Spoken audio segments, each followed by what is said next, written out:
What's up, everybody, and welcome to the Fire Session Podcast. I'm your girl, Daisy J, here with my boy, Big Kid, and our two new special fire friends. We got my girl, Sharonda, in the building, and my guy all the way in Cali, Mr. Benji Banks. What's up, y'all? Hey, how y'all doing? Glad to be on. Good. I'm good. So, Sharonda, how was your week, dear? Hey, it's been a great week. Yesterday was my last day of the school year. Woo-woo. So I'm going to try not to have a hot girl summer in my last year of my 30s. What? Seriously, it's been a very, very trying year. So I do plan to get some rest, travel a little bit. So yeah, it's good. It's good. I'm excited. Yeah. Awesome. And she threw that disclaimer talking about she trying not to have a not to, but I mean, I already started. I peeped it. Mr. Banks, what's up with it? How was your week? I'm doing all right. How's everybody? What's good? Everything is good. So how was your week? It was good, bad, ugly? It was great. Like if I have no complaints, man. And when your bosses are out all week. Oh, that's the best time. It's like best. No pressures, no nothing. You just get it done. Oh, it's a blessing. No drama, no confusion, no nothing. I enjoy it. That's what's up. Big Kid, how was your week, sir? Busy as usual, but I can't complain because when I'm busy, that means that time flying by. That means the weekend is already here. Thank God for Friday. Thanks. Well, I can't say that I had a good week. Wow. My week was horrible at work, but this was my first week as a cheer coach, and it was dope. Shout out to my team, the NDU Bobcats. That's the North Dallas United Bobcats. Hey, y'all. We had a good first week of cheer practice. So, yes, my summer, I'm having a hot girl summer, though, but we're going to talk about that another day. Later on. I'm definitely having a hot girl summer, along with all these other things. But tonight, ladies and gentlemen, we have a very, very good topic for you, and it is called, Is It Love or a Trauma Bond? Please know the difference, and we already know Ken got that list. So what's up, Big Ken? Yeah, this is a heavy topic, y'all. Yes. Like, I mean, when we talked about the topic, like I knew, kind of on the surface level what this really was about.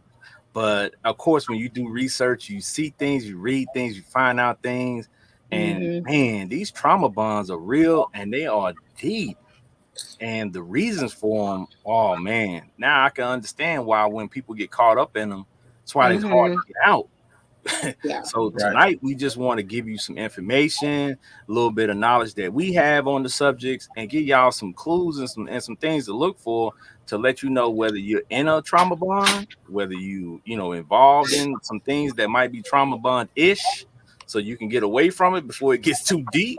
And hey, maybe even help some people that are in trauma bonds find a way out. So I think we need to start with, first of all, what is a trauma bond? And a trauma bond is defined as a deep emotional attachment that develops in a relationship or friendship characterized by abuse that's emotional, physical, or both. Wow. Okay. So in the simplest terms, loyalty to somebody that's destructive or toxic. Now we always talk about toxic relationships. Yes. And that's been a big thing. Maybe the past 5 years, you hear that all over the place, toxic relationships. But most of these people are in them. Right. True. And whether it's something that developed from their past, from maybe that they watched their parents have toxic relationships, and in their mind is normalized, or maybe they have low self-esteem. It's a bunch of issues where people can get caught up in these things, but we're going to break those things down. And let me say this before we even go deep into it too. Anyone, including strong people, can be caught up in a trauma bond. Yes. So don't get it twisted because you're a strong individual, you got your stuff together. You too can be caught up in the trauma bond. And some of y'all are caught up in the trauma bond and don't even know it. Ooh. Right. So, this is one of the memes that I found, of the little quotes, and this is powerful. It says, "Don't cling to a mistake just because you spent a lot of time making it." Right. And a lot of times, that's big part of trauma bond, because we spend so much time with people, we spend so much time in relationships. We feel like that investment is so deep that we don't want to leave it, because we spent all this time, or we bought a house together, we bought a car together, and we even might have kids together. But at the end of the day, I mean, what kind of environment is that, for you, for your kids, and for the people around you? Right.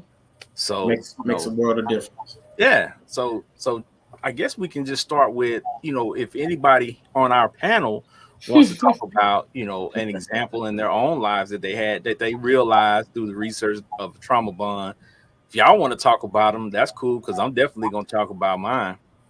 Well, man, those of you who don't know, let me just kind of do this by way of introduction, I guess. I grew up in Texas. Oh. And let's just say the bonds that were back then were very, very, very detrimental. I mean, you talk about life and death around every corner. And the only reason why I'm in Cali right now is because my brother actually forced me to leave a life of, just terrible things going on, drugs, death, mom dying, baby brother dying, all of those types of things. And so I literally was attached to Texas. That's all I knew. That's where I grew up. Most of my friends, even on Facebook now, are from back home. You know what I mean? So, and being in that and having someone fortunate enough to actually look over me and look out for me and say, "Nah, man, you got to get out of here," is the only reason why I'm actually alive today. So that's like, I understand it. It can grip you. A bond can grip you. You feel such an attachment to it that you feel like there's nothing else that you can actually do, or you're worthwhile doing.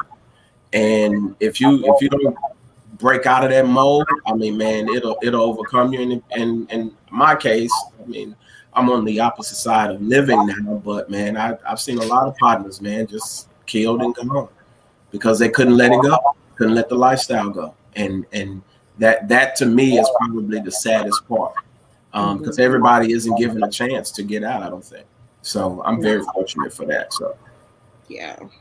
I think that's what people don't realize too. When they think trauma bond, they think relationship. If friendship, it can be with a family member too. Yeah.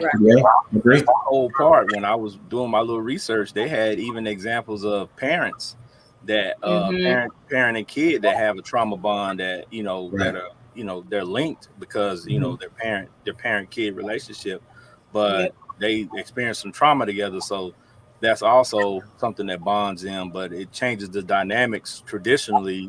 And a lot of times you don't see that until later on in life. Right. Sharonda, how about you? Well, without putting anybody on blast, because I don't know who's watching. Oh, you ain't got to name names. I ain't gonna name names. No. I'm not gonna name any. Shoot it. I'm not gonna name any names, but what I will say, kind of going back to what Ken was talking about with the quote that he put up, basically about spending time more than you should. Just because you make a mistake doesn't mean that you have to continue. And I think a lot of that is rooted in what we saw growing up. A lot of what I reference today has to do with things that were taught to us, or things that were based in childhood trauma, or things that we saw generationally. Okay. Yeah. So some of us, going back to the quote, some of us stayed in relationships because that's what we saw growing up. We saw that people hung in there regardless of what was going on. As long as the bills were paid, as long as I'm being taken care of, you can do what you want to do. He might be dating Sue down the street, but as long as he come home and take care of my household, we're good.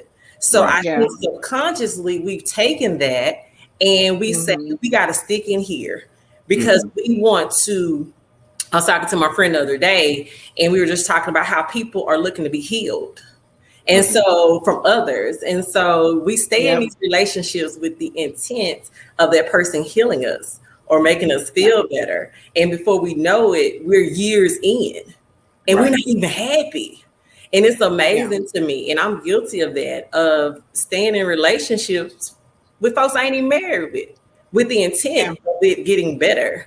So just because you stay in something, or you quote unquote made a mistake, and I shouldn't say it's a mistake, because everything is a learning experience, but sometimes you have to learn how to walk away and be okay with, you know, walking away from a situation. So I'll just leave it at that. So, you know, just because you're in that thing for a long time, and I think sometimes a lot of us get caught up and we don't think we can do better. Yeah. And it goes back to self-worth, because if you're in a trauma bond and that person is an abuser, whether it be physically or mentally or emotionally, and they tell me, man, don't nobody else want you. You're not going to get it better than me. And so that's ingrained, whether you know it or not. And so you hang in there, before you know it, you're in 5 years with somebody telling you that they the only one for you. And you start to believe that. And you really believe they are the only ones. And so when you finally break up, then somebody else come around the corner like, oh, it's somebody waiting in the wing for me. You know what I mean? So a lot of it has to do with self-worth and just being able to walk away. But I ain't gonna tell y'all know I can do this all day. So go ahead. No, enjoy that. That's dope. What you're saying is 100% correct, and people don't understand how hard it is to walk away, though. And we'll talk about that, because it's one of those things where people say, "Girl, you should just leave him." You don't know what I'm telling you, a lot of situations where girl or homeboy, you know, you mostly women talking to their friends, because guys, you got to get better at this too. Talking to your homeboys about your issues, not just about who you banging, but what actually issues you have, because still got to sharpen, still has to sharpen steel. Like y'all shooting the breeze, but are y'all really having a real conversation? And that's what you need to be doing with your partners as you grow older, because all the jokes and stuff that y'all got to help each other out at the end of the day. Mature conversations, the grown man conversation, grown man conversation. Right. Because these women are having those conversations, and that's why they're so much more keen on certain things, especially dealing with relationships, because they have those conversations and they hear the different you know, viewpoints from their friends, negative or positive. They hear them. So men don't like vulnerability, so we like. Good, good job, BG. We're like, like you love, bonds, trauma, like and we don't like to have those discussions. But if you got a dope female friend that you can actually talk to, bro, I'm telling you, it's dope. Sometimes you can get some of the best advice in the world from one of your sound-minded female friends, and man, that it goes a long way. So, but. Sometimes we just don't like to have those conversations, especially not with another partner. It's like, I ain't talking about that. We're gonna talk about something other than that, you know. But hey, you know, it happens. When you have that conversation with your homeboys, it's, you know, it for a man, it kind of makes you feel like you telling him something and make you feel like seem soft. Right, exactly. Seem soft, but like you said, that vulnerability. But I mean, hey, if they're your real friends, then you know. You should be able to do that, but all right, Daisy. Y'all want a story? Oh, we know you got them. Let's hear it. Spit it. Don't come with it. Spit it. I'm not gonna lie. My marriage was a trauma. So, like, just a backstory. I was already pregnant when I got married by somebody else. My husband was an ex from my past. Like, I dated him in high school. He was actually my first boyfriend. So he was military. And my daughter's dad at the time, he left me when we found out I was pregnant. There was a lot of drama and all that. So I was out here in these streets, pregnant, minding my business. And then my ex comes along, and it was like I needed him, but I wasn't saying I needed him, and vice versa. He needed me, but I wasn't saying I need that. You know, he wasn't saying it to me either. But it was a trauma bond because, one, he was military, suffering from PTSD, and so like it's like he needed something to make him feel better. So, or he needed a project, and I was his project. I was pregnant. I was instant family. He was like, "Oh yeah, I can be a dad, and I'll give her my last name, and we can get married." And so we got married. Our little love story was cute, when you telling it. But years after our divorce and me going to counseling and bettering myself, I'm like, that was a trauma bond because yeah, right. He could never come back. One, two. Well, damn. Well, yeah, he could never come back. And I do have like a handful of exes that you can come back, but he could no. And he put me in a deadly kind of situation too, because I don't know if I told y'all, like he was talking about committing suicide and all this stuff, like leading up to our separation. And it took my mom coming to get me from Killeen and moving me to Georgia for me to be like, this is not a good situation. Because I was like, no, I'm gonna stick it out. I'm gonna be with my husband. Like I got married and marriage means something to me. And now I'm like, I wish I never did that. He was like my first husband. Like I wanted that first situation to be with somebody of value. But yeah, I can honestly say that my marriage was a trauma bond because one, he served a purpose, you know what I'm saying? But it was like he knew that I needed somebody. Like he just knew, and vice versa. He made me feel like he needed me. In reality, we did not need each other. That was a very toxic situation. Wow. Yeah. Yeah. That's deep. And that's kind of how it works. And she kind of put in the parts when I was studying and reading. So the guy that came up with the concept of it, Dr. Carnes, like it's so deep, like it was just so good. And he was talking about how some people who start this have a narcissistic attitude. You know what I mean? And so they, pounce on your trauma. Yep. So basically you were pregnant. Secrets of war, huh? Right. Yep. You're pregnant with somebody else's child and that's over. And so now you're like, what do I do? So it's almost like, let me pounce on that. Let me manipulate the trauma to my good. And I'm going to tell you how the trauma bond works. So you probably, like you said, you thought you had a love story going. Where in actuality, it was an act of a manipulation. It was an act of manipulation and because it was different than what you had. And so the way the trauma works is I'm going to do a little abuse, but I'm going to give her something to offset the abuse. I had no access to bank accounts. Yeah, I'm not going to give her access to the bank accounts. Wow. I take care of you. Like, you have to come to me for everything. Yeah. But did you have, so with that being said, was there a gift that followed that? Okay, I can't have access to the bank. Right. I'm gonna take you to Dallas and right. I'm gonna let you drive the truck, a couple of days a week to make you feel like you're contributing. Oh, you're the best cook, babe. It was always can you make my favorite food? And because I was a homemaker. First of all, I'm at home, right, with no job. That's not Daisy J normal. Daisy J always got a job. I didn't have a job. And I was away from family because we lived in Killeen, my mom in Oklahoma, my sister in Georgia. So I'm not around people that can see my day-to-day moves and be like, hey, I don't think that.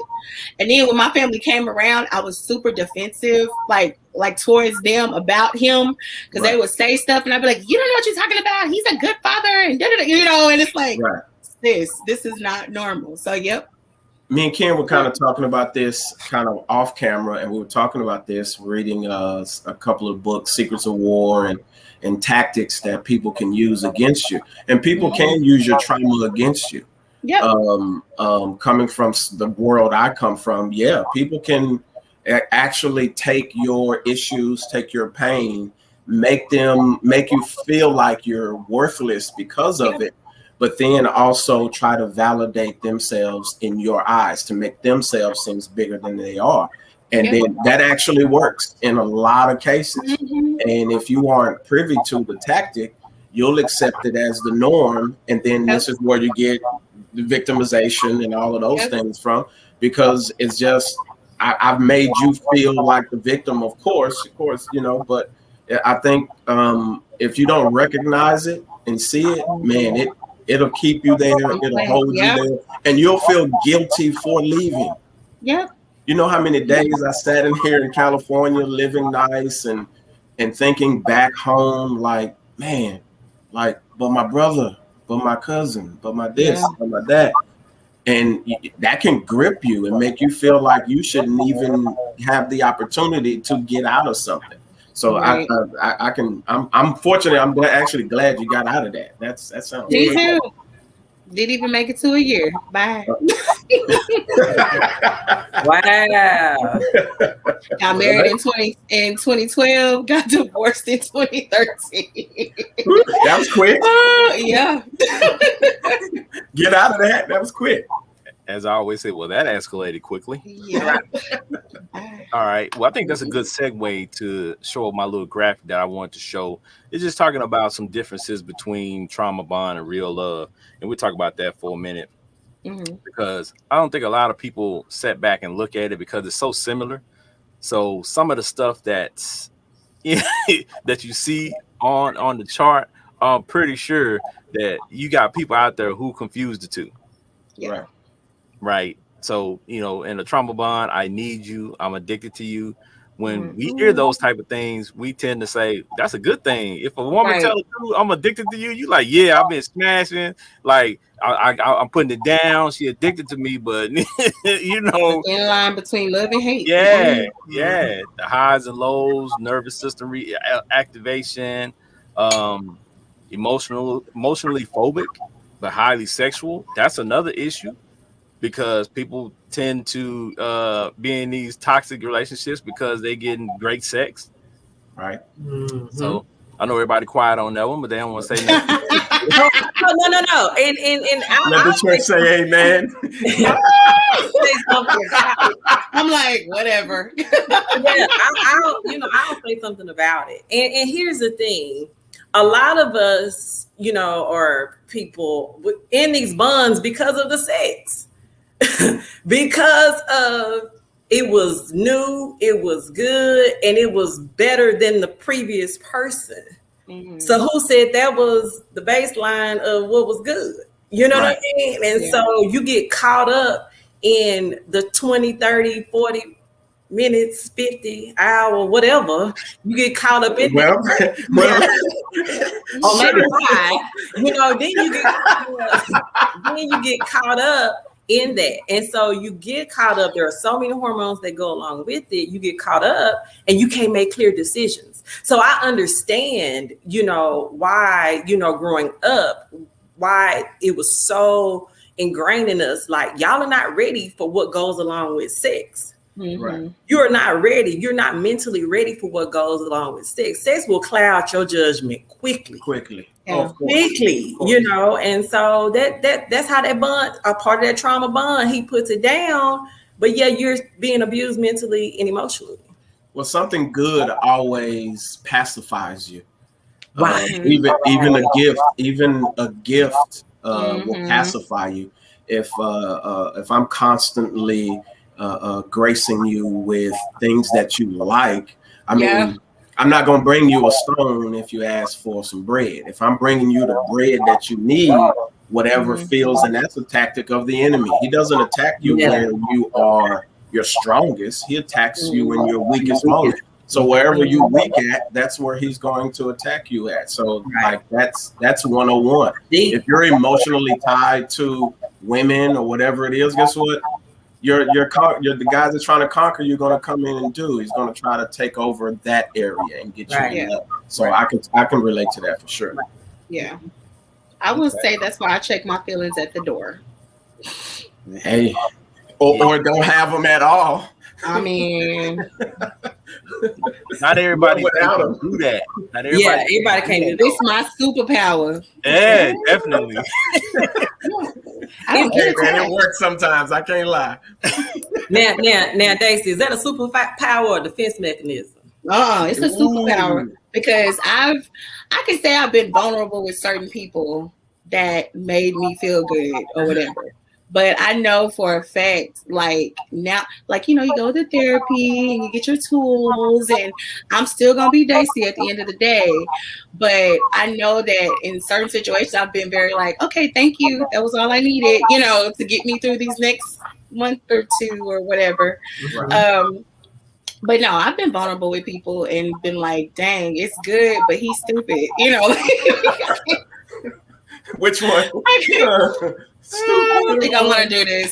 He's so stupid, but dang, like it's like a post that I made this week. He got me stuck between he got me effed up and I love him. So it's like I mean, that's a mix of emotions, right? That'll make you stay. Yeah. And that's the epitome of a trauma bond, though.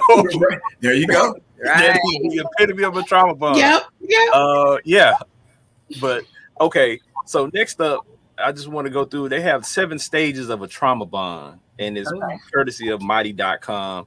And these are some of the same exact things we've already been talking about. 7 stages. Mm-hmm. Stage number 1, love bombing, as they say. They shower you with love, flattery, appreciation in order to gain your affection. That's Maconomics. I mean, telling you what you want to hear, telling you the good stuff, doing all this amazing stuff for you. But as Benji said, in the 48 Laws of Power, they breaking down your defenses. You know what I'm saying? Get you to lower your defenses. Then the next level is trust and dependency. Ooh, they try to do everything to win your trust, make you depend on them heavily for love and validation. So that's that second level. So you've added the good stuff on top of the now you trust and then you depending on them. Right. Yep. So that third level is when they start hitting you with a little criticism. You know what I'm saying?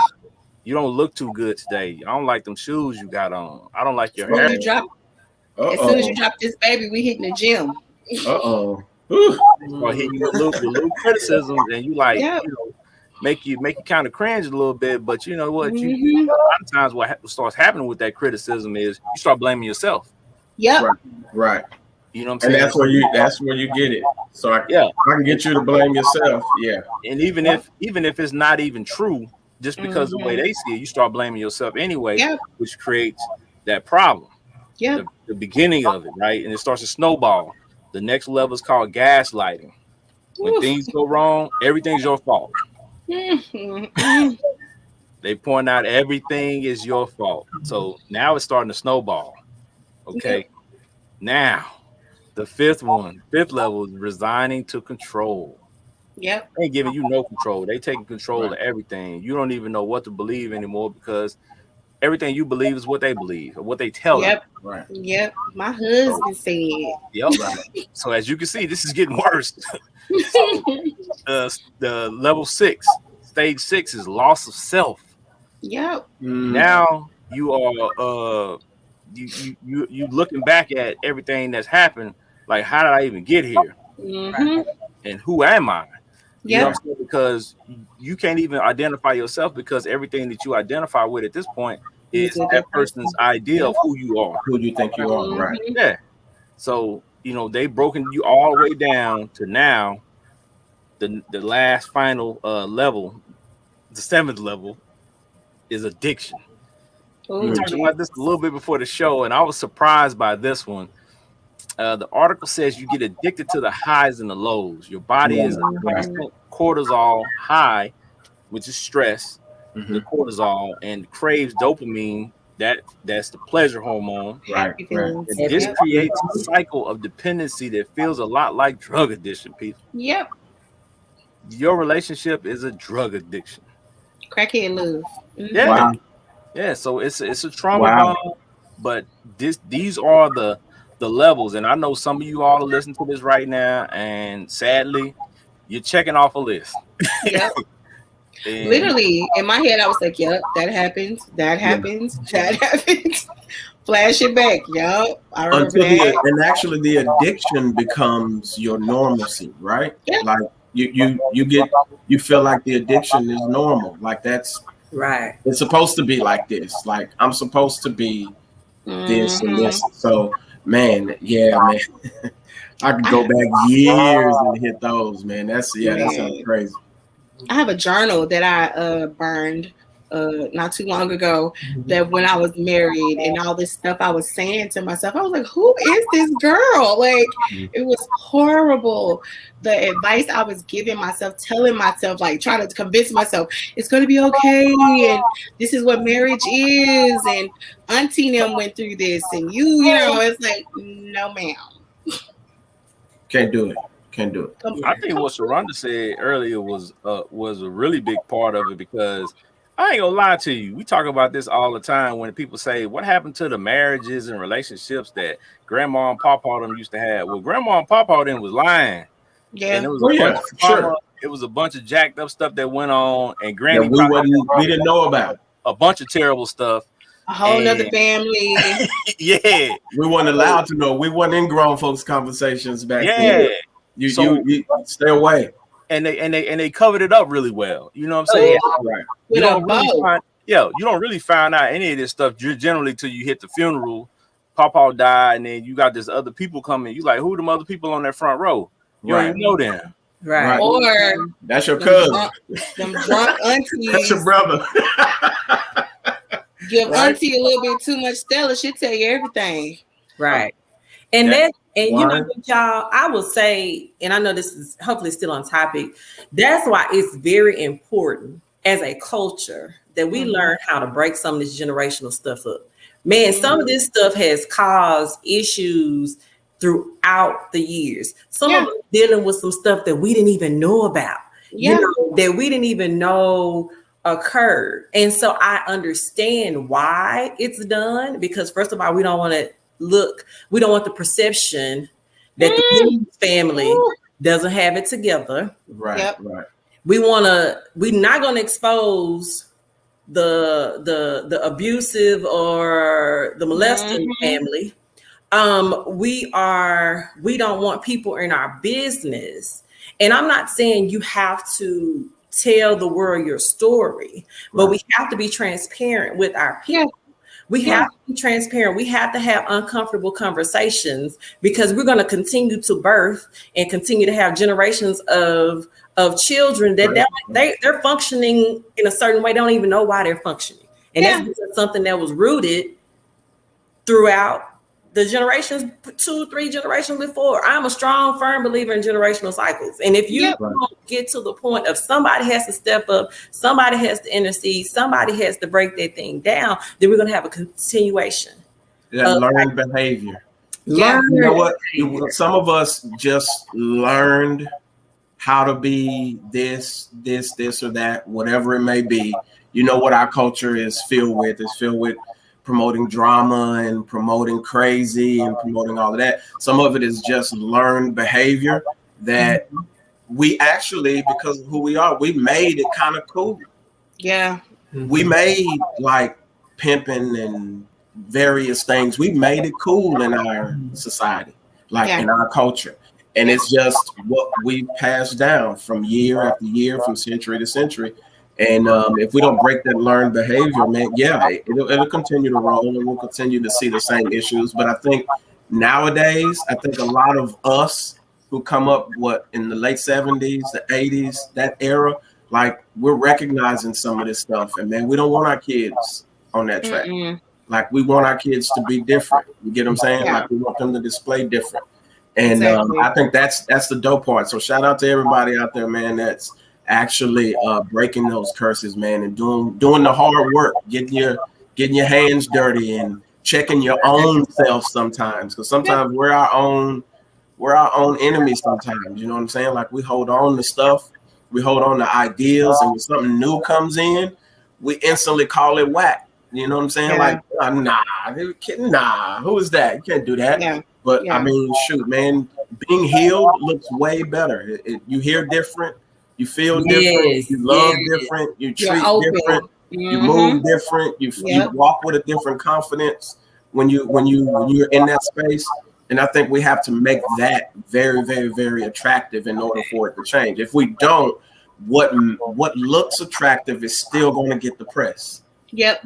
The Daytons, the rims, that's still going to be the attraction because it's glossy. But we have to go back, man, and make sure we see healing looks great on you, man. A sound mind, thinking clear. Man, that looks great. That looks great. I love it when I see it. So Right. Woo, man, y'all just said some amazing stuff. I mean, ain't nothing there for me to say about that part. Y'all just said everything. I'm just you going. got something to say. You got something to say. Hey, I'm just gonna go to my little list over here, and we're gonna look at some signs that you're in a trauma bond with someone. And this little list is very interesting. It's very interesting. The top one is funny because it says a pattern of non-performance. The person constantly promises you things and constantly lets you down. Ooh, I think a lot of us have been in those situations, whether it be a friendship or whether it be a relationship. In it daily. At work. Yeah, I mean, that's what I was looking at. I was like, some of these things seem so basic, but it's become a norm for us, and we go through these traumas and we don't realize them because we're not calling them what they are. Right. Because we don't know it. Right. Yeah. Go ahead. No, I was just saying, I was talking to I have an accountability partner, and when we were talking about this, and she said some people, when you're dealing with people, you have to think, are they being malicious or are they just working with the tools that they have? That's good. That's a good point. So, are they really being malicious or are they working with the tools that they have? So we are expecting some people to work with hammers and they got Allen wrenches. So you have to, and that's the thing what we're talking about. You have to understand, like, some people don't know that they don't know.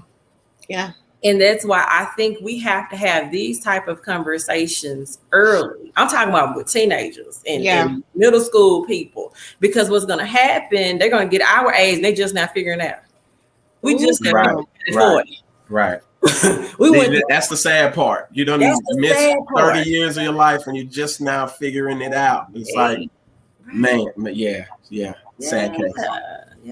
Yeah, especially at this point in our lives, we've probably been through many situations that have scarred us, so that when you actually get with the right person or in a relationship with them, you can't even function correctly in a relationship because you have all this baggage that you had from before. Right. Yeah. Now go ahead. No, I'm just saying it's gonna be very hard for guarded people to get together.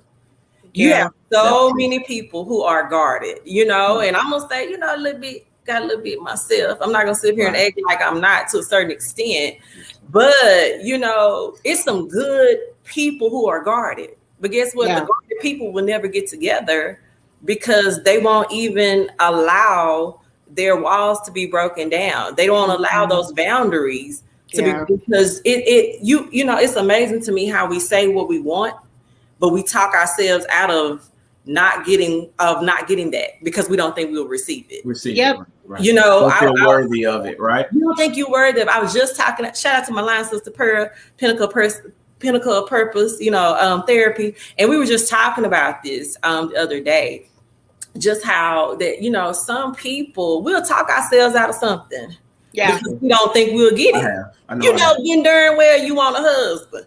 But you talked yourself out. There's nothing wrong with being single. Let me start there because that's a totally different topic. You know what I mean?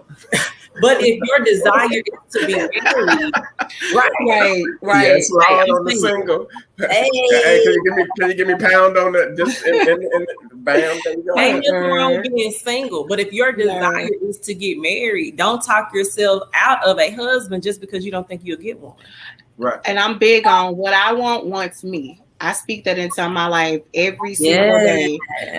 Because even though, she is savage and she do this, we all know, if you really be listening to the Daisy J show, the end all be all is a husband at the end of the day. But I'm not going to shy away from the fact that I'm dating everybody and I'm going to date everybody because it's a process of elimination. It is. You can't, for real, because it's like, okay, you expect me, this one dude, okay, he's great at dates, but he's not good at, dad stuff. Well, I'm not going to fully give my time to you because you're not good at dad stuff. Hello. So everybody's not going to have everything you want.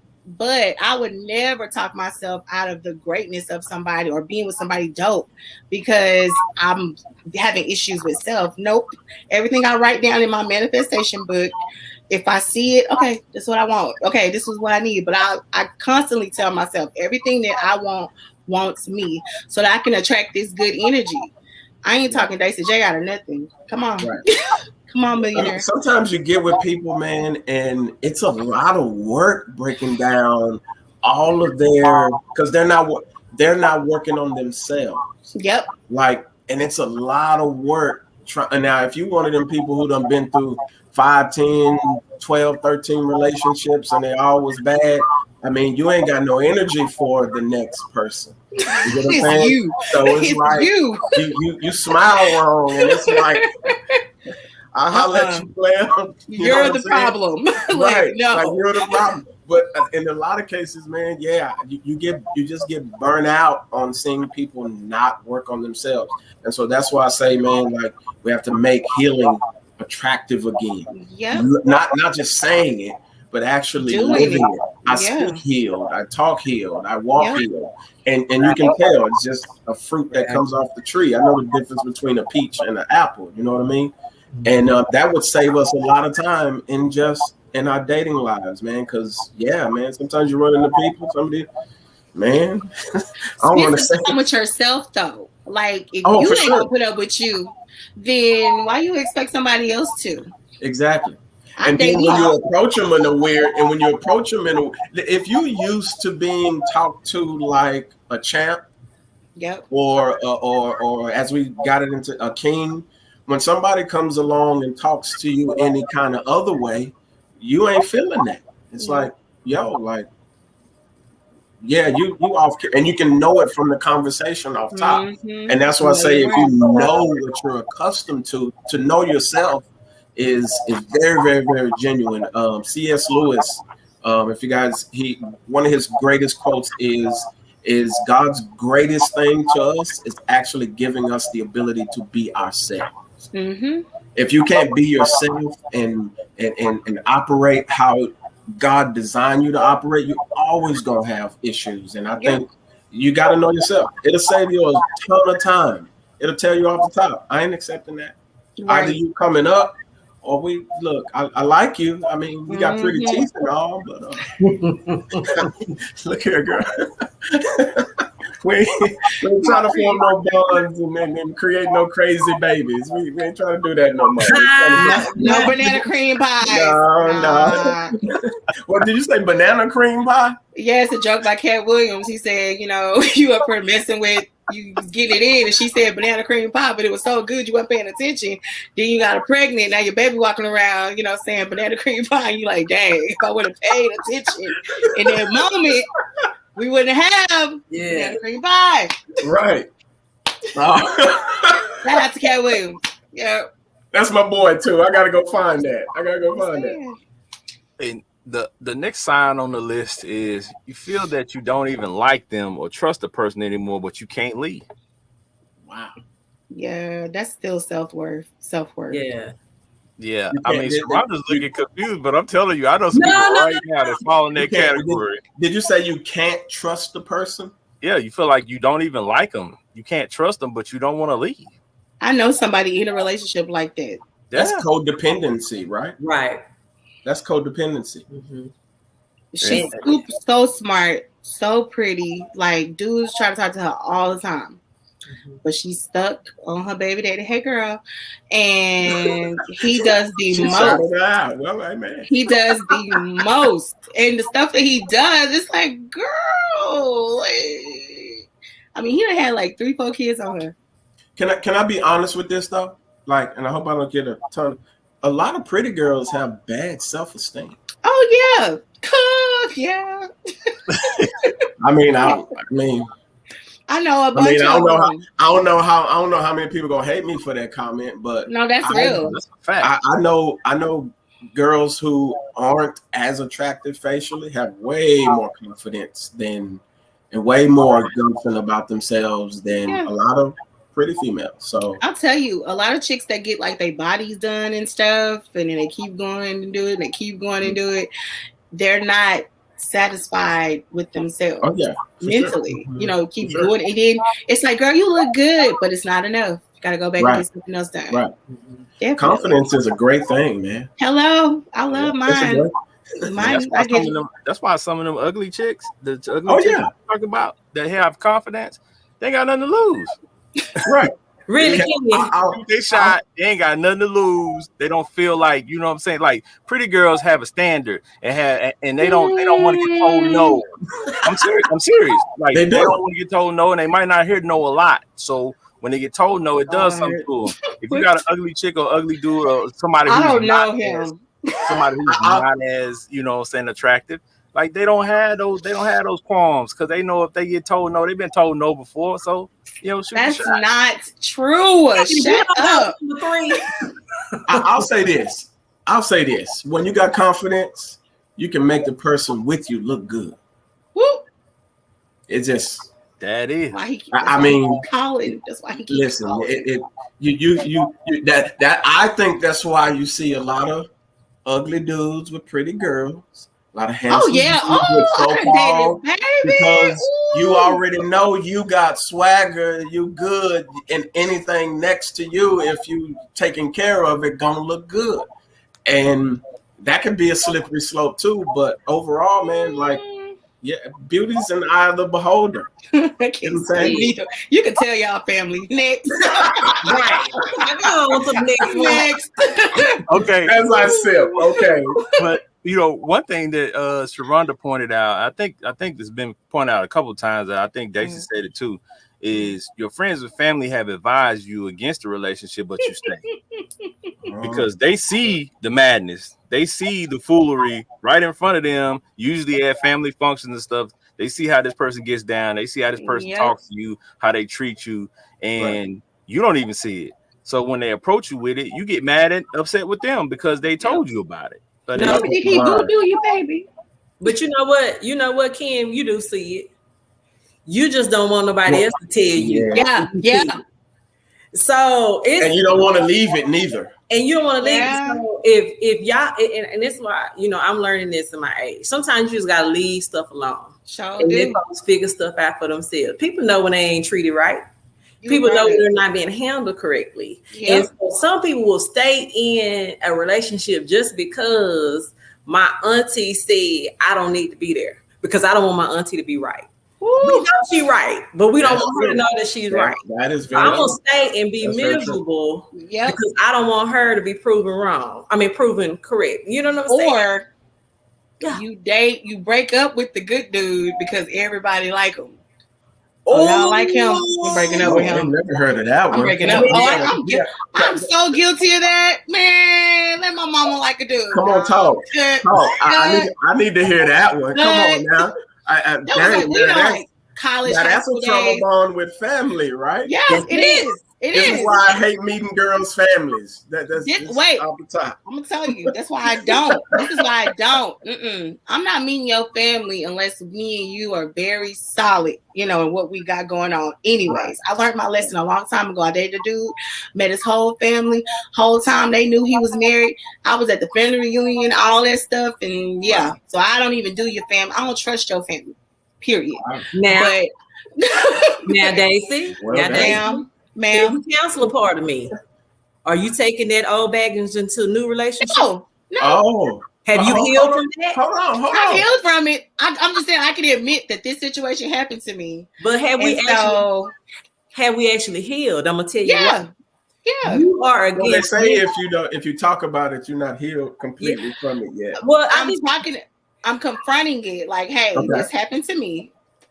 But I choose not to meet, because another thing too is at my age you meet people with kids, and so that's a whole nother you know what I'm saying, because I got children, and so I'm very like strict on you ain't meeting my kids until I know, like, I get that, right, you know what I'm saying. So I feel that same way, your family too, like, bruh, I just don't feel like I can trust the situation until I know what's going on with you. Like, I need to know you outside of them. So then when we get with them, it's like, oh, okay, this fits. But no, I'm guilty of breaking up with dudes because my mama liked them. Like she thought, oh, he's so sweet, good Christian boyfriend. Now let me go get this thug because. Oh yeah, so that's where the term "good guys finish last" comes from. Huh? Comes from Daisy J. Yep. I'll tell you, I've been on the journey. Like I've been called boring by women who love to do lots of stuff. And I'm like, I ain't doing that. And I did that when I was 19, 18, 16 years old. It's not exciting to me anymore. You get what I'm saying? So like I can relate totally to that for sure. Now they old men, but yeah. Hey, 45 and up. Yeah. Wow. 45 and up. Well, they want to sit at the house. They don't want to be all in the streets. Low iron. Find your girl with low iron. Yeah, got good credit scores and, you know. Find your girl with low iron. She always 401ks. I mean, come on. Right. So, Rhonda, what were you about to say? Because you had this look on your face. I want to hear. I just, I don't know. I think it was something about what Daisy was talking about. But in reality, man, we subconsciously take our old issues into new relationships, and we don't even know it.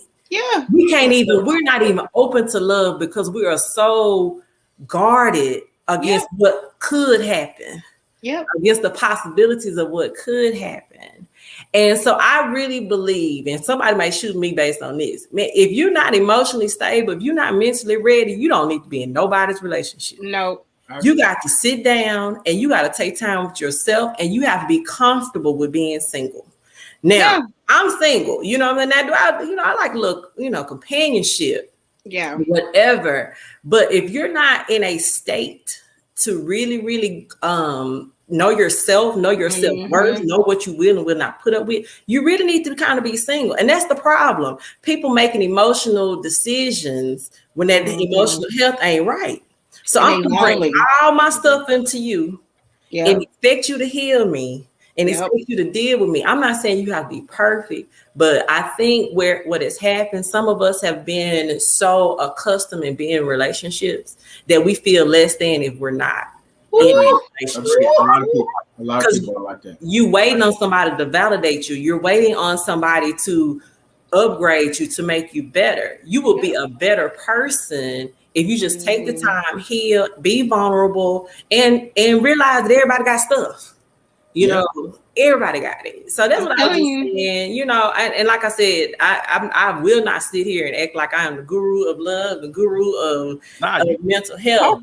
But what I do know is, man, you have to get some self-worth, some self-assessment things going, and know that everybody can't handle that, and you can't share that with everybody. No, I agree. With you. So stop trying to fix it. I'm not a fixer. Stop trying to get me to fix you. I am not a fixer. So that's what I found. Okay, the dude I was engaged to this year, he needed somebody to fix him, and we was not doing it. So how much do you invest in another person? Well, if we all come with our specific baggage, so to speak, it's one thing we all do. This is where do you draw the line on this is too much? This is okay. I can deal with this. Where do you draw the line at? Because if we're going to meet people, we're going to engage with people. We're obviously going to run into people with some type of issue, right? True. Where do you draw the line at? Like Sharonda said, nobody is perfect, because I'm not looking for perfect, because I am imperfectly perfect. I know that, yes, I've been married before. I have children. You know what I'm saying? I got my little stuff or whatever. Right. But I'm not taking care of you. I'm not taking care of you. Right. You're not quitting your job so that I can take care of you. That's where I draw the line at, is the finances of the situation. Right. Ooh, now, do I feel like we're a team, and when we get married, we do things together? Yes. But as your girlfriend living in a whole nother state, you want to quit your job and you want me to help you pay bills? Like, you came up with that on your own? Like you, that's what you. I'm confused. Yeah, when I draw the line at finances, when you want me to foot the bill for you, because don't get it twisted, I can't tell you, I spends money on my dudes. Okay, I have no problem taking you on dates. I have no problem gifting you and doing for you. Ken, I have no problem. You know what I'm saying? I see his face. I see his face. Because I'm like, Ken, don't come for me because you've heard horror stories. Like I've dished out some nice little guap. But again, I am not here to take care of you so that you can go live your dream at 40 some years old. Like that's where I draw the line. No rappers, no up and coming rappers. No, all day Lil Wayne, but he already got the money. He done been through like you know what I'm saying? Like, but you no rappers, no I'm thinking about doing this, entrepreneurs, like nah, I need you to be with it, right? Because I'm not going backwards. I'm not doing struggle. Yeah, we ain't doing struggle. It's 2020. It's 20. What we in 2021? 2021. No struggle. I will be. There's too many ways to make money out here. You can't be broke. You cannot. Ain't nothing popping by being broke. And what do you say to the guy though? What do you say to the guy though, who feels like that's what a woman wants from him? Because that's the genuine concept, right? Like, man, come take care of me, and then regardless, because some guys look at being broke as a trauma bomb. Yeah, it is, but not from Daisy J. Daisy J is going to work. Daisy J, if I cannot work my 9 to 5, I will get in my car and Uber, ship it, whatever. I'm not a stranger to getting a job. I'll go work at Walmart, Target. I'm going to work because number one, I have children. They eat. Okay, they are getting bigger. They like food. They are expensive. They know what Starbucks is. They know what Amazon is. You know what I'm saying? Like, I have to make money for them off top. So I'm going to work. I've never asked a man to take care of me. If anybody did anything for me, it's because they wanted to, and vice versa. I ain't never been that chick. Now them chicks, I know them. They got the Cash App and they bios and stuff on their Facebook, and they want you to send them money so they can eat every day, and they sleeping on an air mattress. Not me. No. Yeah, I can't do no air mattress, brother's back. Yeah, I can't. I need her. Yeah, not me. It's a whole bed. Not me. Go back to something right quick though, and I was thinking about this, and Daisy knows I come up with these weird ideas all the time. And you better not be coming for me. No, I talk about this to some people, and I mentioned this to my cousin and one of my other cousins, and he laughed at me. He said, "You come up with some crazy stuff." But what Sharonda was talking about earlier is these people running around hurt people. And then they get into other relationships. We call that an emotional STD. Yep. You have an emotional STD, and you hopping from person to person, infecting these other people that you get in contact with, in relationships with. And that person's now they got it.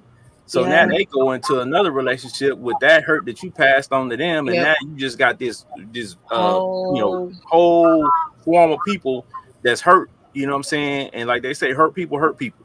Right.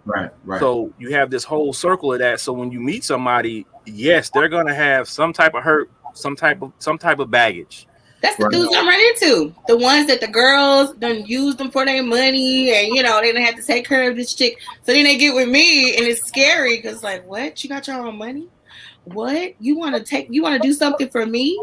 Yeah. See, for some dudes, that'll make them feel less insecure, less worthy. It does because they don't have that anymore. Yep. I was told by my uncle, look, when I can't, he was like, son, it don't matter. If she make more money than me or I make more money than her, we both gonna spend it. So as long as we both making money, I don't even care. He's like, she could be making way more than me. I don't care. If we together, we both gonna spend it. And I grew up with that concept. So but naturally, man, just being a hard worker. Yeah, it is kind of weird when somebody does something for you, but again, that's part of coming out of that aspect of that of not. But that's easier to deal with. Yeah, of course, it's easier to deal with. Exactly. The latter. Dude, I can deal with. Very true. I got a question though, and this is one of the questions from the article: can a trauma bond be fixed? I guess is the next question. You know what I'm saying? I would say yeah. I would say yeah. Because we have history tells us it can. I'm with Sharonda. Sharonda shaking her head no. It is not the fact that it can't be, but it's highly unlikely that situation can be salvaged because there's so much damage there. If they recognize it, though, it can be fixed. But even if they and if they're both willing to actually, that's look in the mirror and work on themselves. Yeah, it is very unlikely. I mean, it's unlikely, but talking about a one in a 5 million chance. That's gonna happen. Give us the one. The odds are already stacked against us. Exactly. I'm with Ken, and I'm gonna say this, and y'all might not like what I'm about to say, but I'm gonna say it. That's the reason why people still in trauma bonds, because we think it's gonna get better. Fix it. Okay, yeah. You think we're gonna fix it. Let me tell you something. I agree. I think a lot of us will be better off if we cut that mess off at the core. I'm not saying that you have to, I believe in grace and mercy. I believe because we're human, we're gonna make mistakes. Yeah. We have to allow people to be human, but at some point, you got to cut that mess off. Yeah. And be willing to say, I'm not staying, at this age, I'm not staying in with the intent of it getting better. No potential. Because at the end of the day, that's your character. That's who you are. You're going to need somebody greater than me to help you deal with your character. Yeah. So your character, that's who you are at the core. Yeah. You have some childhood trauma to get rid of that abusive mindset, that narcissistic mindset that I don't have the ability to do. So what I'm gonna do you a favor. I'm gonna leave up out of there and let you fix yourself. And then let's move on. I think that's the reason why people remain in the trauma bond for so long, because we hope that it will get better, or we think it will get better. And I think when we stop allowing ourselves to be treated in that manner, then I think we'll be better off. You know what I'm saying? And it may not be the most popular thing, but I think a lot of us could have saved ourselves grief if we would have shut some stuff down early. I agree. And Regina asked a good question. Regina said, what if you are married? Hey, accountability partner, that's my girl. Well, I was just about to say, because some of our marriages are based off of our religion. And our religion tells us you don't get off the cross. Yep. You stay there because listen, look, listen. Let me get personal. Let me get personal for a second. I used to be a preacher. Okay. Ooh. And I was in something and did all of this for 13 years and was done dirty in a lot of instances. You get what I'm saying? But you holding on to your calling, what you believe God told you, and all of these different things, and you don't let them go, you're getting worse. Yeah. You don't let them go because your biblical teaching tells you, nah, homeboy, you can't leave. And what made me finally leave was when I realized she used that against me. She was using my loyalty against me. And when I realized that, I left everything. I said, I'm done. And I'll share this with you. My mom, and you can go back and check the story, the blood vow, 1987-88, the Evelyn Banks murder case. My mom had a chance to leave Texas back when I was a young boy, and she didn't leave because of how loyal she was to the situation. And that ultimately cost her and my little brother his life. And a lot of that stuff was ingrained and taught to us that you do not leave. Grandma taught her, don't leave. I don't care what you do. You don't leave.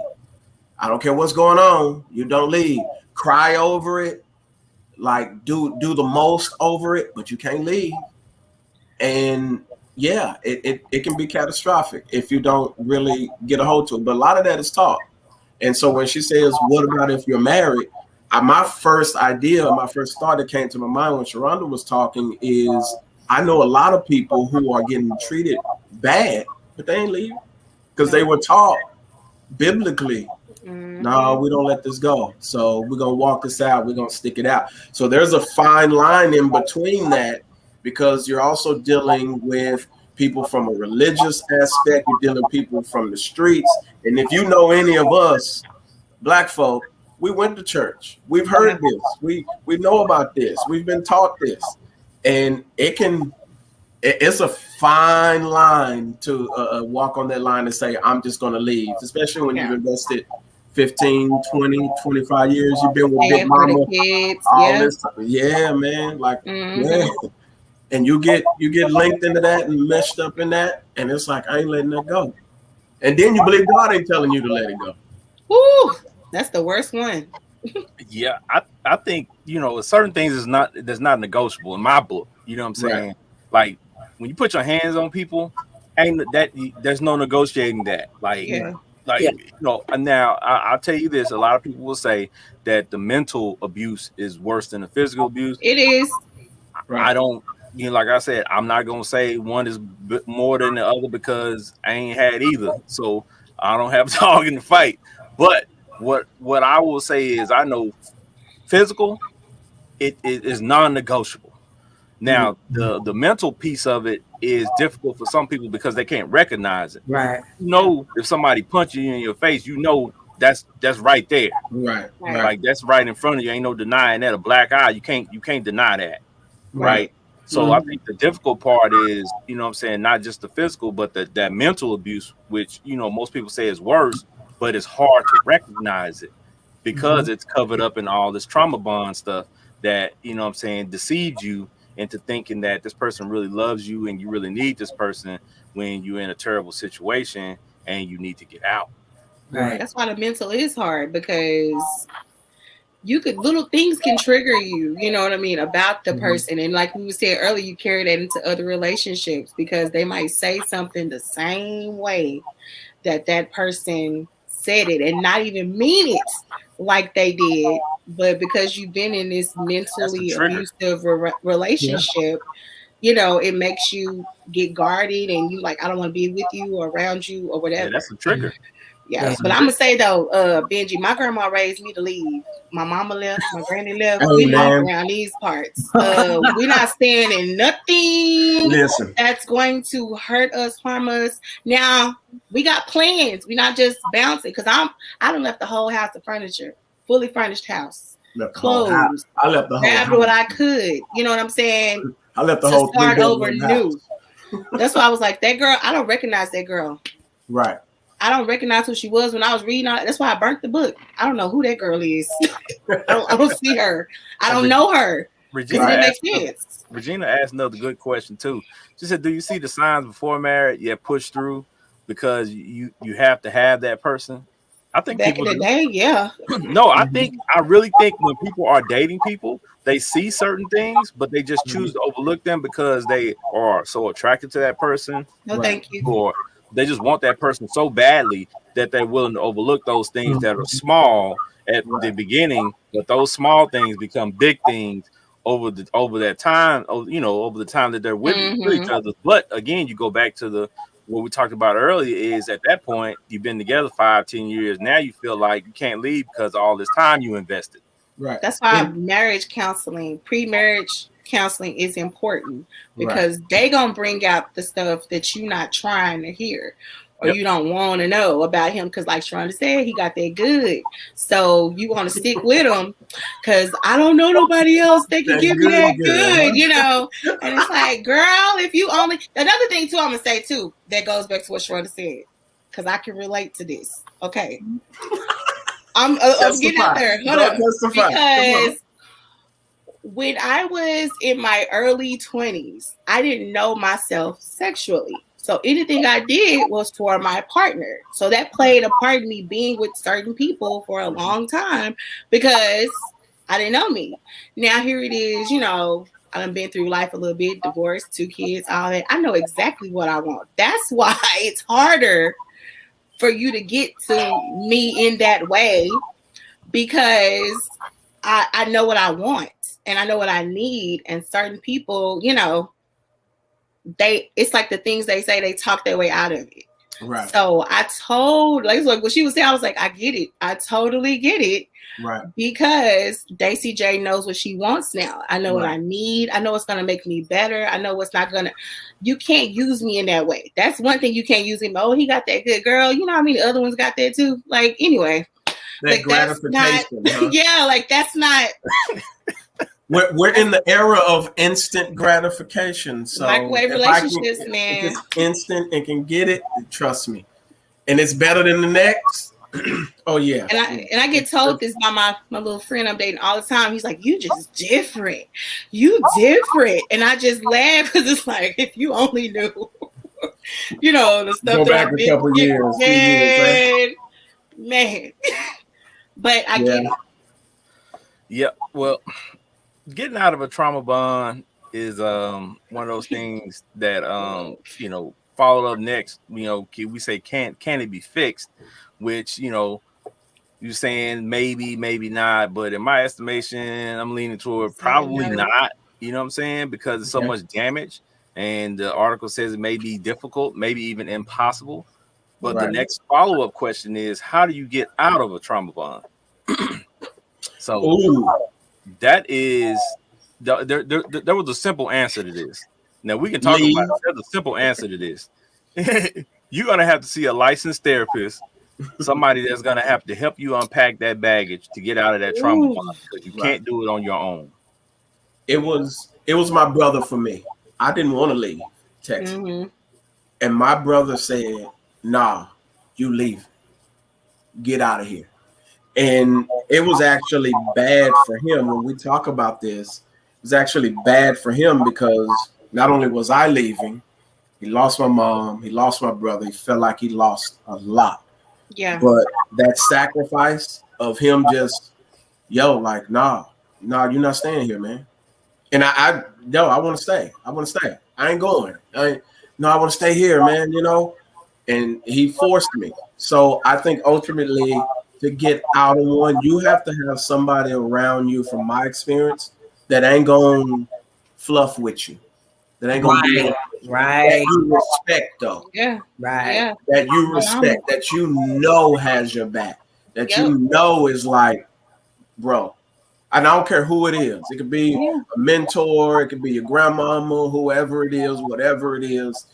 That person, you have to be fortunate enough in this life, coming up, how we came up, how I came up, to have somebody around you that is going to see through all the BS and say, look, man, this is a great opportunity for you, man. I think you should take it. And I'll share this with you. When I left March 12th, 1997. I left Texas, right? My cousin, I'll never forget this, man. He was like, man, I wish I could go. I wish I could go. I remember having this conversation with him right down there in South Dallas. And he was killed a couple months later. Wow. And knowing that my brother looked out for me like that made me realize, man, how much you need somebody in your corner. Sharonda's a licensed therapist, man.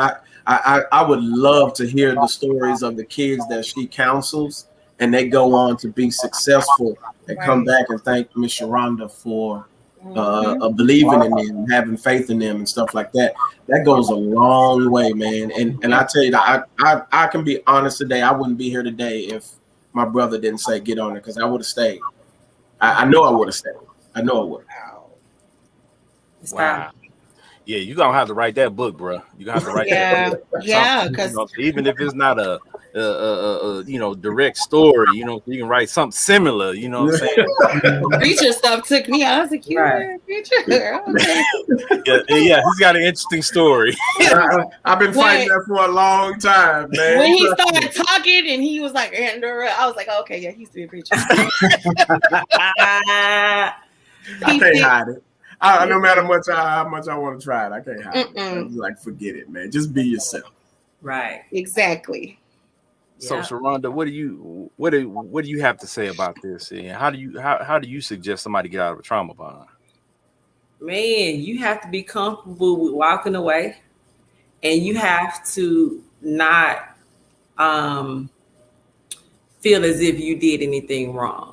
And when I say did anything wrong, like we all have stuff in relationships. Yeah. But you were the victim in this. You cannot blame yourself. I'm telling you, man, blame and shame will set you back so far. So you can't just constantly blame yourself. Man, I stayed too long. I stayed this. You got to be willing to walk away. And you have to, like Benji said, you have to have an accountability partner. Yep. And you have to be willing to cut off the communication. Some of us just need some communication cut off. That's the only way we can function. True. Yeah. You know, I see it, you know, with my students, you know, like they break up, you know, somebody get a boyfriend tomorrow and they post a new boyfriend or whatever, So I'm like, why you still following them on IG? Just block them. You know, but I'm saying that as a 39-year-old to a 16-year-old, to me, it's simple. Just cut them off. Right. And you know, the thing about it is you have to be willing to cut them off. You have to, and I, you know, struggle with that even, you know, as well. But you have to be willing to cut it off. Because I'm going to tell you, you're just going to replay a cycle. You're just going to dig up. You're just going to put more salt on the wound.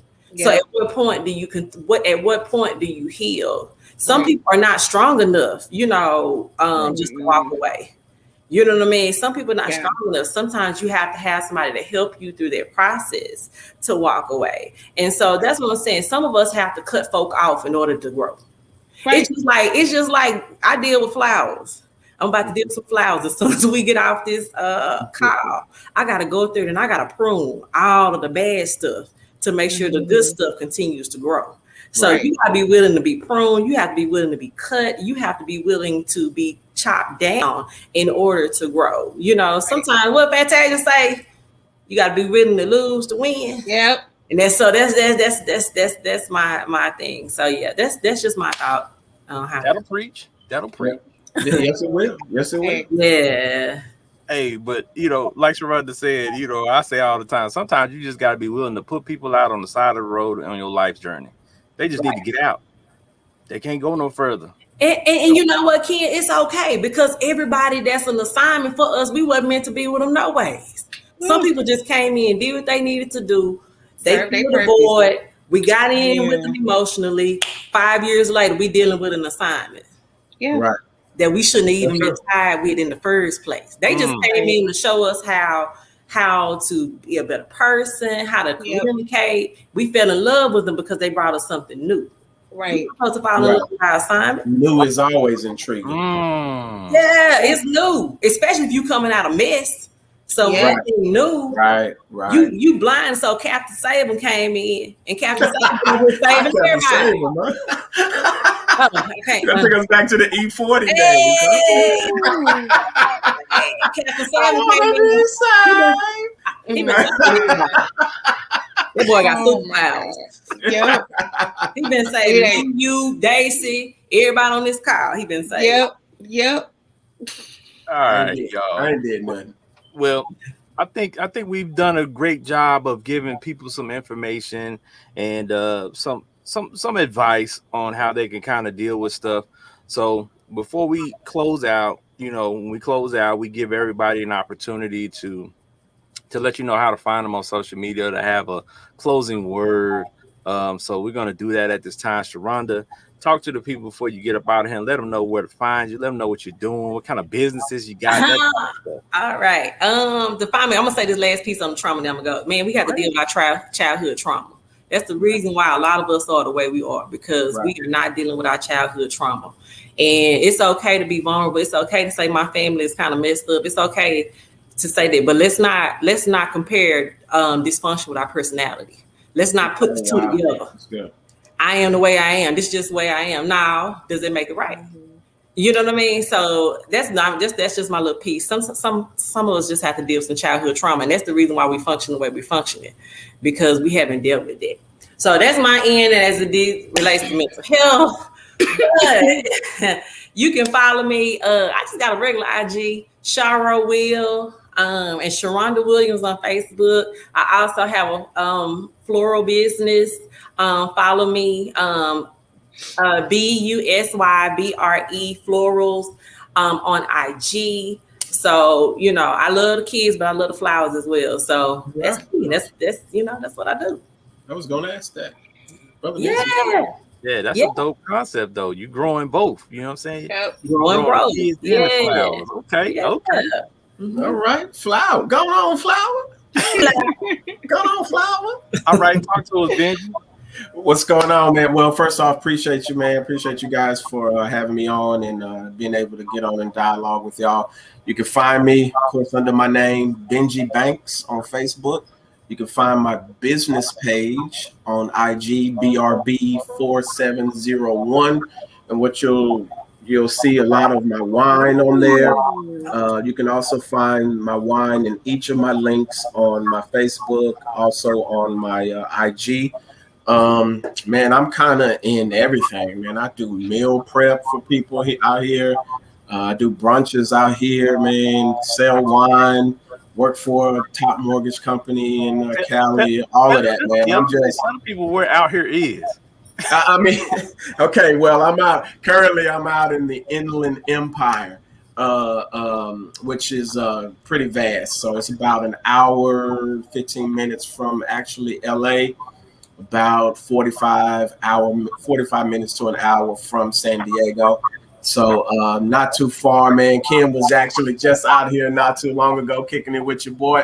So next time I guess I got to come to Texas now and Yes, show sir. up and do some shenanigans out there. You know what I mean? But yeah, man, I'm. You can find me on there. Find me on Facebook. I'm usually on there clowning, but on my IG, it's all business. I'm actually about to start a really aggressive marketing campaign for my IG, looking to add like 1,000 followers per month, stuff like that. So I'm gonna start just working business, man. Trying to be an entrepreneur on the side.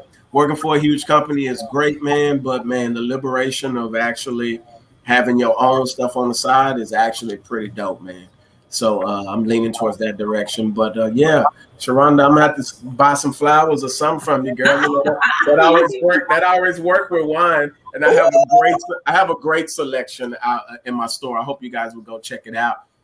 Ken has checked it out before. I hope you guys go check it out. And I usually send out samples for you guys to try and check me out. And I'm sure you'll enjoy it. If you love wine, I got you back. I got you. Oh, you got to tell them about your shirt too. The Focus Women. Oh, what? I was I'm in all wondering. kind of stuff. Yeah, me They say too, I need Sharonda. they say I need a freaking assistant, man. I be like, man, but this year I am been trying to delegate. But yeah, my own shirts, man. I can get you any shirt. Basically, I have a selection of tons of shirts, man. And this is Focus Women Taste Better. Pretty soon we're gonna be running the Focus Women campaign. Basically looking for women, man, who are actually focused on their goals, taking care of their business. We want to interview them and put them out there, you know what I mean, and make that more attractive than what than the garden tools on IG. We'll just say it like that. We want to make career women more attractive than the other magnets. So that's what we focus. So we're gonna do a Focus Women campaign, and we're gonna make it happen. So, but I got a lot of stuff going on, man. I'd be talking all day if I talked about all the stuff I'm trying to put together. Yeah. Daisy J. Hold on. Let me. Daisy J. What's up, everybody? It's your girl, Daisy J, the original quarantine bae. Okay, I have a ton of things to go over. So, first of all, the lashes, got my lash line going, slowly picking up. I appreciate everybody who's been buying, purchasing, sending referrals for lashes and makeup. Appreciate you guys a lot. You can go to the Daisy J Collection IG page if you're interested. I have my main 3. Tonight I have on the 25s, which is the biggest lash that I carry. Also, I dropped an episode a couple of days ago of Cocktails with the Cousins. You can catch that on Spotify. That's on my Daisy J page as well, the Daisy J Show. You can follow me on Spotify, Instagram, and Facebook. I want to say that this has been a dope experience being on the Fiyah session. This is our season finale, but this is also my last episode. Your girl is starting her internet radio career soon, so I just want to thank Ken for allowing me to come on for these 2 seasons and do my thing and grow and glow. So y'all check out your girl. Go follow the Daisy J Show currently, and once we get the internet radio thing set up, we'll let y'all know and keep y'all buzzed. Right. Daisy J over and out. All All right, people. As Daisy says, it's season finale, and we're gonna be sorry to see Daisy J go. Y'all already know. Y'all can catch me, Big Ken's Comedy on IG, Big Ken's Comedy on Twitter, Big Ken's Comedy on Facebook. I got You See It Live on IG. You See It Live coming back on Facebook. We got KUTC Live every Wednesday at 7 p.m. on Facebook Live. You can also catch it on You See It Productions on YouTube. The You See It Productions page on YouTube actually has all the shows on there. So if you want to see those shows at any point in time, they're all on the You See It Production page. So today has been an amazing episode. It was I think a heavy topic, but I think we did a great job of trying to cover it and take different angles of and viewpoints of how to deal with trauma bonds. And people, don't take it lightly. Trauma bonds are serious, and if you feel like you're in one and you need help, go get the help that you need. And if your friends are not enough, sometimes you might need to go see a licensed specialist, a licensed therapist, get some real help, because this stuff can, run you into the ground, literally to your death. So, you want to take it, you don't want to take it lightly. No, you want to take it seriously. So I agree. Go ahead, Serrano. Can I say one thing? I just want to, first of all, thank you for having me. When I got the text, I was like, now, Ken, I'm going to be out of work. I don't want to talk about nothing counseling related. I got to take me a break. You know what I'm saying? But I'm glad that I took the offer. I want to give a special shout out to my family, to my line sisters, my sorority sisters, my church family, like my accountability part, everybody that tuned in. I was texting. I was like, man, I'm so nervous. Or whatever. So I thank you all, to my guy friends who I was able to bounce ideas off and just get their perspective so I wouldn't have a biased view about tonight. They want to make sure I wasn't triggered by any of the conversation. So shout out, you know who you are. So I appreciate y'all and I thank you all, and that's it. Enjoy your Friday. All right, y'all. So y'all already know we'll be back next season, probably in August. So we won't have Daisy J. We appreciate her very much for being with me these past couple of seasons. She been riding with your boy. She listens to all the craziness, all the madness, and we will continue to support her in her ventures, and we will continue to talk about her adventures, and we will continue to have her on from time to time when her schedule permits, because you know how we do, we family. Right. So y'all be careful. Y'all be safe out there on this weekend. If you're going to get into any shenanigans, just make sure you stay safe. You know what I'm saying? Right. Make sure you keep the wrapper on the cookie. You know what I'm saying? We're not gonna get into that, but y'all know already. I'm standing in the house. I'm watching basketball tonight. Y'all already know. Right. People say it's lit, but y'all already know it's Fire Session Podcast. Peace.